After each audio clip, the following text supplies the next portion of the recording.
winning ways yesterday, taking out the Lions 35-27. Ezekiel Elliott was held to only 45 rushing yards, but hauled in a receiving touchdown and celebrated by doing his best Dak warm-up impression.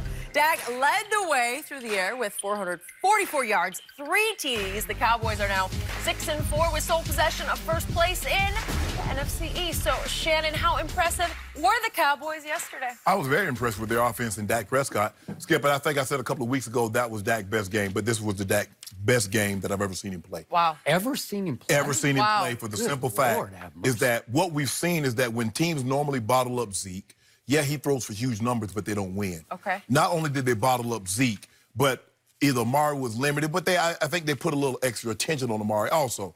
And so he did what he did, going to Gallup, going to Randall Cobb, spreading the ball around to the tight ends. And so when you factor that in, that his running game was non-existent. Amari Cooper was not the Amari Cooper that we've seen over the last year.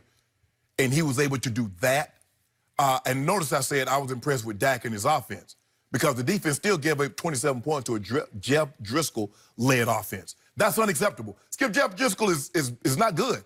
He's so bad, remember now, he started the season in Cincinnati. Okay. If Cincinnati cut you, boy, you got to be bad. And that's what it is. And he's more of a running quarterback than a thrower. And he was able to throw, 15 of 26, 209, 2 touchdowns. No, that's not good. That's not good. But their offense was great. I still believe the game plan, because, Skip, you remember last year, Zeke had a monster day against this very team. Now and Matt Patricia is a disciple of Coach Belichick. Coach Belichick tries to do what? What do you do well? What do you want to do? Okay, Zeke, nope, you're not getting Zeke. If you can beat me because basically he took away A, which was Zeke, his B, Amari Cooper, was in and out of the lineup. So he beat him with C, D, and E. Gallup, Cobb, and the tight ends. Kudos, Dak Prescott. You get an A++ from me today. A++? Yes. Lord have mercy. I don't know what, you've gone from an F, like every week you give him an F. I give him what he deserved. And then all of a sudden he gets an A++ on a day he deserved maybe a B. He missed so many throws that I thought he should have made. And yet, I'm going to hark back to what I said Friday on this show. And it's the God's truth about the Dallas Cowboys. They are now all Dak's team, because he's really all they have right now. I told you Friday, it's absolutely true. They can't run it. They can't stop the run, anybody's run. Again, Scarborough yesterday was Bo Scarborough. They drafted him 2 years ago in the 7th round, cut him, and he outplayed Zeke. It seems like every week some rival back outplays Zeke. So they can't run it. They can't stop the run. They definitely can't stop the pass. And they can't take the ball away on defense, because they're now tied for 20th in takeaways. I can't remember the last takeaway. And it's it's Dak or bust now, because Zeke is just, I'm going to say it one more time, just a shell of himself. And I'm tired of hearing that teams come in geared up to put 8 in the box and stop Zeke. Baloney! I've been watching carefully. They don't put 8 in the box anymore. They just play it straight up, because nearly every first down is the predictable, hand it to Zeke, right up the gut for 1 or no gain. That's all you got. And every time it happens, I just get up and pace in the room. Like, why would you waste another down for a none-yard gain? Well, yeah, throw the ball. If that's the case, they got the line of scrimmage stacked on first down. They don't have it stacked. It's just straight up. It's conventional defense on first down, and for some reason, either the line can't win or Zeke has lost his burst. I keep telling you, I don't see sudden. I don't see any electric. And here's the stat of the night for me. Would you believe that Tony Pollard in 6 games this year has played 12 or more snaps? In those 6 games, Dallas is 6-0. 6-0 with Tony Pollard playing 12 or more snaps. What does that tell you? What did you see from Tony Pollard? I saw 2 or 3 runs where it looked like he was hemmed in as he cut toward the sideline, and all of a sudden puts a foot in the ground and right between 2 defenders and gets 6 or 7 yards. You saw him on a little crossing route, because he can really catch it. That's what he did more than run it at Memphis, and he caught it for 21 yards. He at least has given them a little bit of electricity, just like a little bolt or two of lightning Where here was or that there. last week? Woo, woo, Where was woo. that last week? He didn't play. Why? I don't know. Ask Jason Garrett. I don't know. Ask Jason. I can ask Jason Garrett a whole lot of questions. So I'm back to Jeff Driscoll, and I agree with you. And I tweeted before the game, right before kickoff, you can look it up. I said, watch that they will make a star out of Jeff Driscoll today because he will hurt them with his legs as well as his arms. And he's more of a runner than And he did. And they made him look like Lamar Jackson yesterday. Detroit went 6 of 13 on third down. And despite the A++ day for my quarterback, would you believe that my offense is backed up 2nd and 10 at the 13-yard line with 1:54 left in the game, and it's still a 7-point game? And I'm like, oh, no, don't give the ball to Jeff Driscoll because he's going to beat us. And they'll go for 2 probably at home, and they'll probably make it and beat us at home with Jeff Driscoll because that guy up, the Jets guy, what's that guy's name? Sam Darnold. He beat us. What Skip, to your point, is that you look at Dak's numbers, and he threw for 444.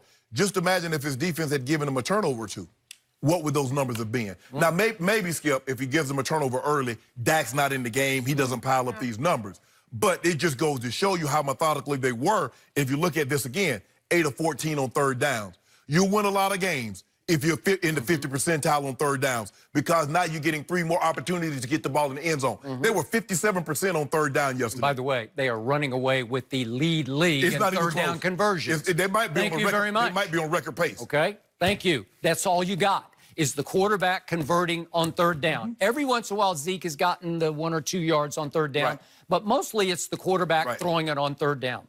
And yet I want to hark back to a statement that Kevin Burkhardt made live national on Fox. Okay. I don't know if it's national, but it was, I don't know if it's regional. It's kind of national, Probably, yeah. I I think it was. But anyway, this is right after Jason Witten's first catch of the game. If we could hear what Kevin said on Fox.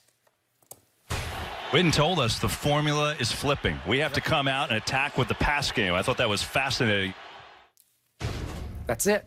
They have flipped the formula. No. Attack with the pass game. No. Skip Yep. Skip There it is. Bingo from Jason Witten. Skip Bayless, you're an English major, and you know there's a difference between ED and ING. And he said flipping. He didn't say flipped. So you better stop it, Skip Bayless. I see this. Okay, well, what's the difference? Now that you're just doing semantics. No. You know semantics? Flipped You means- majored in semantics. No. Yeah. Flipped means now we are a Dak Prescott team. Yeah. He says it's flipping, meaning we are going to become. Changing. Yes. Well, it's been changing this whole year. So what happened? So did it flip last week? So who's I just want to know. I wish it had flipped last week because the last couple of plays went back to 21 and he went nowhere. When they played Green Bay, did it flip? When they played New Orleans, Well, did they it flip? fell behind. What? Behind. So I'm trying. Who the hell? Who is Cooper Rush the quarterback? I kept telling you in those games, was 21 in the lineup? Yeah. And Shannon Sharp, the Hall of Famer, keeps insisting they'll go as far as Zeke will take them. He is the driving force. And they kept handing it to Zeke early in those games, and they just fall farther and farther behind. Just throw it down their throats. I'm trying to make sure I'm hearing you correctly. So what you're telling me is that when they fall 7 or 14 or 21, Dak Prescott has not thrown a pass in all that time. Well, some he did, but I told you the one to Amari was the turning point of the year so far. Oh, turning point. Hits him right in the hands and goes into muffed into an interception. But you see, Skip, what you're doing here. What about that circus catch that Michael Gallup made? Was that Dak Prescott or that Michael Gallup? No, it was a good throw. It was a back shoulder throw, and he went up, had to fight through the DB to get his hands on it, tipped it up in the air, and then caught it. Oh, so that's more of the throw than the I thought it was pass interference to start with. Well, we already know. In fact, I think it was flagged. I think it was. Yeah. Skip. Okay. Flipping. I am obviously it's flipping. Jenny, I am going. I've already gone to Rodeo Drive shopping. I am going to Rodeo Drive to shop. Great example. I have been going. I have been going. That's what he's saying. We have been flipping into a passing team because that's really all they have. They got more. And I'm being honest about this. I do not love my team, but I love my quarterback. No, you I don't love because when you go Dak or bust, that's a dangerous recipe, man. No, because that's a recipe for any given Sunday disaster. No, because here's what's going to happen. Because this is what's going to happen. When they go belly up, and they will go belly up, you will blame Zeke. You'll blame Coach Clapp. You notice, Jenny, and people at home, did you hear Skip Bayless missing Jason Garrett? Not one time. Well, But let him. well, wait a second. until he hits Blake Jarwin with the pass at the end that cinches the game, that wipes out the clock. I'm in trouble. Jeff Driscoll's going to beat me. Yeah, way to go, Coach Clapp. I'm going to clap for you. Wait, wait. Hold on. I got to give Coach Clapp a standing ovation for that game. 35-27 at Detroit. I got to give him credit. Way to go, Coach Clapp. There was a story that on Thursday he called the team together and he said, I take all the blame. That's what he told the media on Thursday afternoon after practice. But my point is, Skip. Way to go, Coach Clapp. That when they win, I clap for you. When they win, I haven't heard him. He's being sarcastic now. I didn't hear Coach Garrett. But the moment they lose, he can't motivate. So what happened? He can't motivate. Thank you for bringing up motivation, because would you believe that for the 7th time in 10 games yesterday, they immediately fell behind? Did they look like they were ready to step on the throat of a hopeless underdog with Jeff Driscoll at quarterback? In fact, Pam Oliver said yesterday that Dak had told her just before the game, we need to put them away early so that they don't have any hope with their backup quarterback. Yeah. Did they do that? No. No, Amari drops the first ball thrown to him, and then Zeke drops it on the carpet, and Detroit recovers and goes boom, boom, boom, touchdown, 7-0. You like that, Coach Clapp? Did you think they were ready to play yesterday? No, you see? The miscues is his fault. When it goes, did they look ready to play to you? They're never ready to play. Hold on. They better be ready next Sunday, or this is going to be over fast. Real fast. The miscues, that's Coach Clapp's fault. Woo. When they did they look ready? What? Hold on, Skip. No. Let me 7 times in 10 games. Let me make my point. Wow.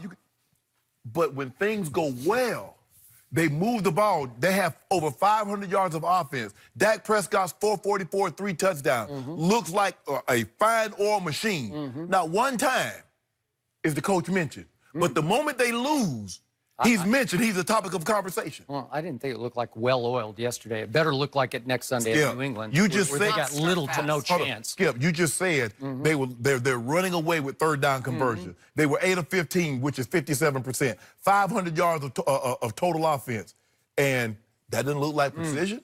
How many holes has number 4 lifted them out of? It's unbelievable. Just by his body language, he just wills them back into games. Okay. I get all that. So, but is Jason Garrett not the head coach then? But he is only when they play bad and lose? So here's the thing about Ezekiel Elliott. What did he use for his celebration when he finally took the little swing pass? He did the Dak dance. Okay? He did the Dak dance. He does the Dak. He does the Dak. Yeah. And what did that tell you? I'll tell you what it told me. He does the Dak. It looks good. I thought he was paying homage to a quarterback who is his close friend, but also who has become the driving force of the team. I mean, it's a craze. I saw track and field athletes at cross country, and they're warming up doing that. Doing the Dak, okay? So he is, in the past, when he scored, it was always doing the Zeke. It was either doing this or jumping in the Salvation Army kettle. He would always do a Zeke celebration.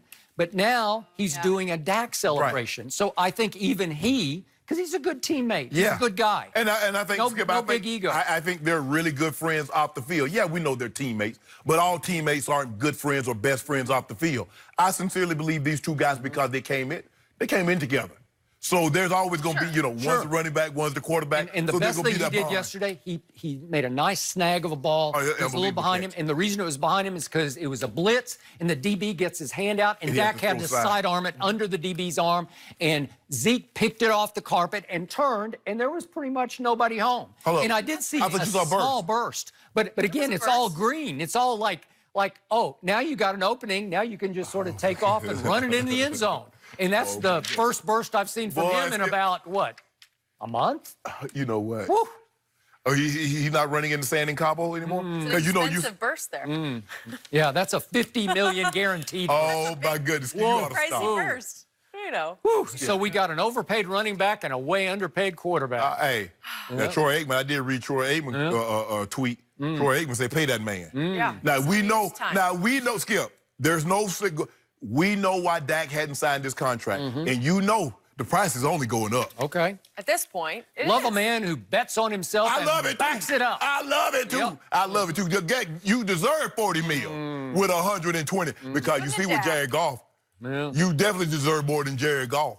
That one yesterday. Last night, actually. But a different quarterback.